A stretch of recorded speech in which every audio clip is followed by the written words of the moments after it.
Welcome back. We are looking at our sortable, and in this lesson, which I think is going to be the final lesson, kind of going off the cuff a little bit here, but we're going to work on this final lesson on the sortable component that we have been building, and we have added keyboard support, which is a big step towards creating a nice, accessible component. But the last thing that we want to think about improving with our sortable to truly make sure that it is accessible is the idea of making it functional in a way that users who are visually impaired, who can't actually see it, who are only using a screen reader to actually describe this content to them, we want to create our sortable in a way that's going to be very clear to those users how this is going to function. And I would say this is the number one thing that most folks fail to do properly whenever they're creating interactions of their own. It's very easy to jump in and say, I met my requirements.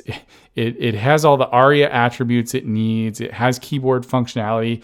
I would say sometimes people don't even care about keyboard functionality, but I think it's so important to do that. But what a lot of people do fail to do is to also consider that experience of a screen reader. Like, how does a screen reader actually describe this content to a user, and does that need to be improved? And especially when you're creating your own JavaScript components, you're using event listeners to do some custom functionality like we're doing with this sortable.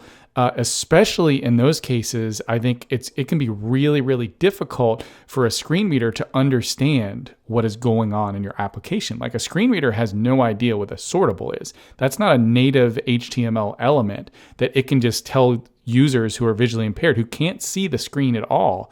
It's not something that a screen reader will be able to describe to them in an accurate way. So although we've added the ability for those users to tab into our sortable, to use the spacebar to pick up an item, to move things up and down, and to use the spacebar to drop it, how are users going to even know in the first place that they can do that? And so in order to demonstrate this, to kind of demonstrate the problem before we get into actually fixing this, I've actually installed a plugin in my Google Chrome browser. It's called ChromeVox, which you can see up here. And you can feel free to download that from the Chrome Web Store if you're curious about how this works and you want to kind of try this out yourself. It's a free extension you can add to your browser.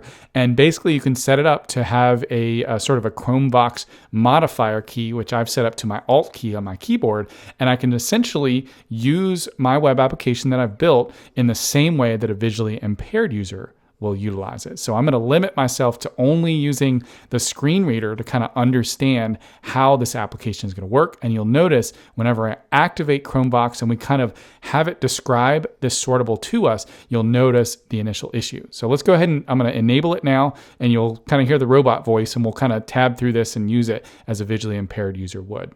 Sortable. Heading 1, navigation. So you can see ChromeVox is, as you give this orange focus box to different elements, I can use kind of the next element Rank button. your favorite food. Heading 3. And then it describes to me, again, as a visually impaired user who cannot see this at all, it describes to me what I'm currently focused on. So this is different than keyboard focus, right? I'm not tabbing to this. This is my screen reader describing all content to me as a visually impaired user. And I would expect whenever I move my focus to the next element, which is our sortable component, that I'm going to kind of, as a visually impaired user, I will know exactly what I'm looking at. But you'll notice here, if we actually have the screen reader describe that to us, you'll notice the problem. List with 7 items. Tacos, taco, list item. So all it's doing is it's actually describing this as a list with 7 items. And that's the same thing as any unordered list. It's basically just a bordered list. So the currently visually impaired user has no idea that there's some special functionality to this. And if I tab through this even more, pizza, slice of pizza, list item. Waffles, pancakes, list item. And yes, there is no waffles emoji, which is why they said pancakes. I'm really mad about that, by the way. Please bring on the waffle emoji. Pretty please. I think that would be awesome. Anyway, I digress. So as you can see, the problem is even though we've added this functionality, it's not being described to visually impaired users. It's really, there's no way for the screen reader to understand that this is some special functionality. And especially when I start doing things, like if I hit the space bar and I move List things. with 7 items. Waffles, pancakes, list item.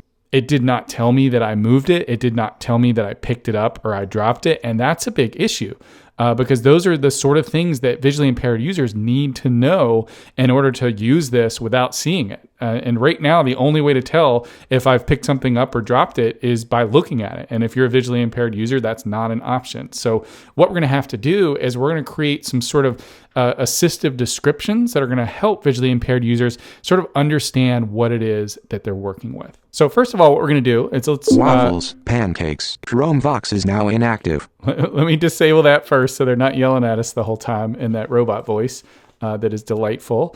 We'll go in here into our HTML. We have our rank favorite food. We have our sortable and all this other stuff. And one of the easiest things that you can do to help visually impaired users is to utilize that SR-only or that screen reader only text that I mentioned before. And there's a especially easy way to do this is we could, for example, create a span with a class of SR only up above our unordered list here. And we could say, for example, just give instructions, press spacebar to reorder. So if they want to begin the reorder, let's just let the user know that, hey, you need to press spacebar if you want to reorder. And typically what you'll want to do is just by adding this, you'll notice when I save and we enable this and I kind of change my focus down, it's actually changed my focus to the screen reader text. And even though visually I can't see this text, the screen reader is going to be read this text. So that's the first thing you can do is just give some instructions right inside the page. And let's go ahead and activate this and we'll see what that looks like. Sortable rank your favorite sort rank. Press spacebar to reorder. So you'll see there, it's describing our screen reader only text. Press spacebar to reorder. And not only that, but we can actually kind of reassociate these instructions with each item as it has keyboard focus. And that's even better. So we can do that using ID equals sortable space. You know, maybe we just give it a unique ID like sortable space. And then on each of these list items, which these are getting really long now. So let me break these out into multiple. Is my cursor gonna, no, hot dogs is gonna mess us up. Let's move, there we go. We'll select the /i's and then we'll add an enter and then we will do that. So I just move them to multiple lines so it's a little bit easier to look at, a little easier on the eyes, if you will. And then for each one of these list items where I have tab index equals 0, we'll add multiple cursors there. And we will do basically using the ID of our span with a class of SR only up here, we will say ARIA described by equals sortable space, like so. And then Sortable, window sortable tab. You will notice as I change my ChromeVox focus into that list item. List burrito tacos, taco, list item. Press spacebar to reorder. So it's actually going to repeat those instructions because I added ARIA describe by. List it's with going to 7 repeat items. them. Tacos, taco, list item. It's going to repeat them for each time that I actually change my focus within an item, which is going to be very, very helpful because we're kind of reinforcing that idea that, hey, you're in a sortable, press the space bar whenever you're ready to take a look at that. Burritos, burrito, list item. Press spacebar to reorder. So that's definitely the first thing you're going to want to reach for whenever you want to start to describe content to the user. But also, especially when you're building these JavaScript components, another really important thing to do for your accessibility and for visually impaired users is to let those users know when something actually changed. And again, the idea is that you need to let them know that, hey, you picked up an item, hey, you dropped an item, you reordered it. And there's a very handy thing inside of the ARIA specs and the ARIA recommendations, and it's called ARIA Live. And it's for exactly this purpose. Basically, you can create live, what they call live assistive text that will immediately be read by the screen reader to let users know, even when their focus of the screen reader is elsewhere. It's going to say, hey, there's live content in this area that could potentially change. And immediately, when something inside of that span or that div changes, it will be announced by the screen reader. So you can think of it almost as a way to provide announcements to the visually impaired users that are using the screen reader, even though they may not have their screen reader focus on that particular element. And this is what that looks like. Let's create a span with a class of SR only, like so. But on this span, we're going to add ARIA live equals, and you can see you can either choose assertive, off, or polite. So those are kind of the three different values for ARIA live. And basically that just changes how aggressive the screen reader should be in announcing those changes. So if you have something that's like maybe not as important, maybe you don't need to immediately announce it, but when there's a chance, let users know that something changed, you would use polite. But most of the time, you're probably going to use assertive, because that's basically saying, hey, it's really important that the user, that we make an announcement to the user and that they know something actually happened. And let's actually give this span an additional class of like assertive, maybe, to kind of go along with that, or maybe assistive. I never know what to call these, but... Sortable. Window sortable tab. ChromeVox is now inactive.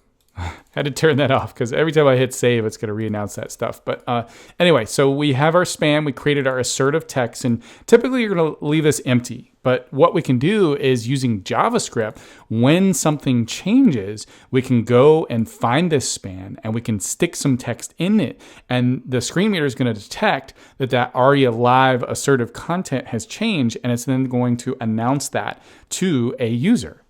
And just as an example, we could go into our sortable class here, and then on init, maybe we have a new state variable that's assist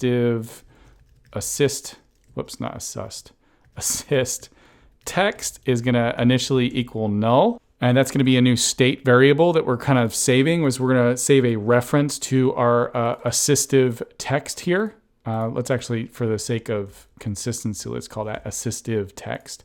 And so that's going to be a state variable that we'll want to traverse to in the start method, because again, traversal for performance reasons, we want to make sure we only do that once. So we will get assistive text span, and that's going to be this.state.sortable container.query selector. And we should probably have a customizable selector for this in our configuration. So we will put assistive text is .assistive, like so. Assistive is kind of hard to type. Make sure I have that spelled correctly. So now we have a config variable that's going to contain the selector for our assistive text. And then down here, when we're getting this, we'll run this.state.sortable-container.query selector, this.config.assistive text. So it's going to get a reference to that. And now we always have a reference to, I need to set this to this.state.assistive text is equal to that, the result from this. So now we're always going to have a reference to that assistive text. And now that we have a reference to this, we can very easily, when something happens, basically, in our component that we're building, is we basically just update the text content of that assistive text. And just as an example, we could say right down at the bottom of the start method, we could say this.state.assistive text.text content equals, this is an announcement. You have started sorting. That's not actually what I would probably put in there. We'll kind of fix this up in a moment, but just to kind of show you how this ARIA live content works. And again, because it has this ARIA live equals assertive, you'll notice what happens when we update its text content. If I enable the screen reader and we actually start a drag event using the keyboard, you'll see how that assertive text is announced. Sortable rank your press spacebar list with 7 items. Top. This is an announcement. You have started sorting. So you can see there, the assertive text was read immediately. And it basically, what it did is because we updated the text content of our assistive text and it has that ARIA live, it's immediately going to read that. And this is a great opportunity to basically allow our component to continually describe to visually impaired users what is going on at any given time. And usually what I actually like to do, let me disable this real quick. Taco, ChromeVox is now inactive. So usually what I like to do is rather than like hard coding this into all the different methods and having to change the description all the time, is let's just create a very generic sort of describe method. So we can say update assistive description, and we're going to add this dot describe. So it's just we're going to create a method on the class called describe that's basically going to look at our current component state, and it's to describe to the user, to the any user that's using a screen reader, what's going on. What are you actually doing at any given time? So let's go to the bottom of our class here. We'll add describe, which will update assistive screen reader text.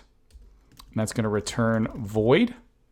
And inside of this method, let's paste this in here because it's going to be kind of the same thing that we want to do here. And essentially what we want to do is to describe the dragging state of our component. We could say, first of all, well, are you dragging something?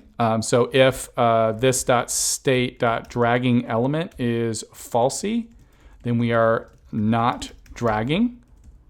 Then in that case, this describe method was probably called because that something was dropped. So we could say, like we have down here, let's paste this in here. We'll set the assistive text.text content is going to be equal to item dropped at position. And let's turn this into a template string actually, because I want to add what position it was dropped at. And then we can get out of our state, this.state.dragging index. And then else, if you are actually dragging or a dragging element is active, then we'll set the assistive text content. We'll set it to item grabbed. Current position is dragging index of, and then we can output the children length of our sortable list. So that'll be this state. .sortable list.children.length. And then I could also say use up or down arrows to change position, spacebar to drop. So we're given some really nice descriptive text to users in this describe method. And now, because it's just basically doing that off of the current state, we can kind of just stick this, call this .describe method from anywhere, and it's always going to describe, in this case, we've configured it to describe whether or not you drop something, if the dragging element is falsy, or it's going to say item grabbed, and it's going to give you the dragging index and the children length and all that good stuff. So let's take this describe method now, and we'll want to describe what happens when you start. So we're already doing that, this .describe here. And that should say, because dragging element is truthy, it should say item grabbed, and here's your current position. Also, when you, not necessarily when you're over, but when you sort an item, so it's going to change the order. So let's, right before we fire our onSort event, we will describe here as well. And then finally on end, after the dragging element is set to false, we will describe once again. And I'm not going to reset the assistive text state variable back to null here, just because I want that to still be available. And actually what we want to do is I want to actually describe this after we set dragging element to null, but before we redefine dragging index, because I want it to be able to tell the user where we actually drop this. So if we put it right in between those two and we turn on our screen reader, hopefully this is going to help visually impaired users really understand what's going on. So let's try this out. Sortable rag, you press spacebar to list with 7 items. Tacos, taco, list item. Item grabbed, current position is 0 of 7. Use up or down arrows to change position, spacebar to drop. List with 7 items. Tacos, taco, list item. Item grabbed. Current position is 1 of 7. Use up or down arrows to change position, spacebar to drop. So you can see there, it's really providing a lot more information to users. It's probably going to be better in this case to... Pizza, slice of pizza, whoops. list item. Press spacebar to reorder. It's probably going to be better in this case to make sure that instead of setting our describe to current position is dragging index, let's actually add +1 because we want it to be like 1 of 7, 2 of 7, not a 0-based index. That's probably going to be better. The same thing whenever we drop an item up here. And let's go ahead and give that a save. Sort window sortable. WAP hot dogs. Item grabbed. Current position is 5 of 7. Use up or down arrows to change position. Spacebar to drop. List with 7 items. Hot dogs. Hot dog. List item. Item grabbed. Current position is 6 of 7. Use up or down arrows to change position. Spacebar to drop. Item dropped at position 6. So you can see there, that's going to be a lot better of an experience for your visually impaired users. We're describing what we can do. We're giving users an indication of which keys they can use on their keyboard to do this. We're allowing users to navigate, to use tab, to do all sorts of stuff. And using this ARIA Live content is so important on your components.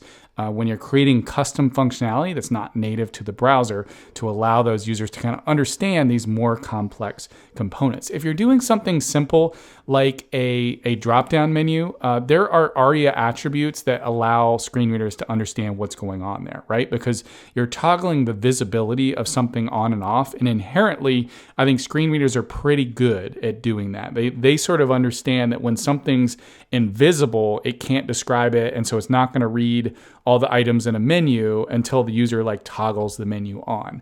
And I think that's generally going to be, you're going to have to focus less on the ARIA and the visually impaired experience in those cases of a simple toggle. But certainly with something like a sortable and other more complex components, this becomes ever increasingly important because it's just really difficult for a screen reader to describe things that are custom, that aren't standard across a lot of applications, that might work differently across a lot of applications. And that's why we have to spend time doing this in our own components. And the only other thing that I might suggest improving this is you'll notice when you focus on one of the list items. Hamburgers, hamburger, list item. Press spacebar to reorder.